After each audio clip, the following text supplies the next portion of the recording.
अल्लाह पाक पवित्र कुरान में इरशाद फरमान, मय्युति रसूल फक़द अल्लाह, who obeys me, that means who obeys my holy prophet sallallahu alaihi wasallam, he obeys me.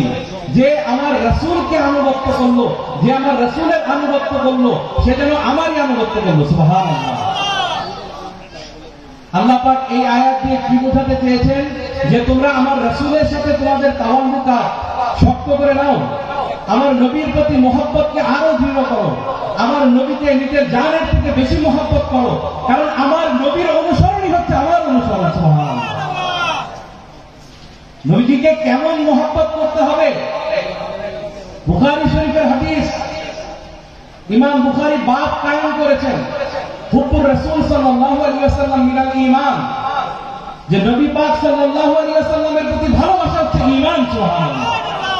ঠিকানা হাদিস এনেছেন, লা ইউমিনু আহাদুকুম হাত্তা আকুনা আহাব্বা ইলাইহি মিন ওয়ালিদিহি ওয়া ওয়ালাদিহি ওয়ান নাস আজমাইন, যে তোমরা ততক্ষণ পর্যন্ত পরিপূর্ণ ঈমানদার হতে পারবে না যতক্ষণ পর্যন্ত তোমরা তোমাদের পিতামাতা, সন্তানাদি, তোমাদের জানের থেকে এবং তোমাদের যা কিছু আছে সবকিছুর থেকে যদি আমার নবীকে বেশি মহব্বত না করো, তোমরা ঈমানদার হতে পারবে না।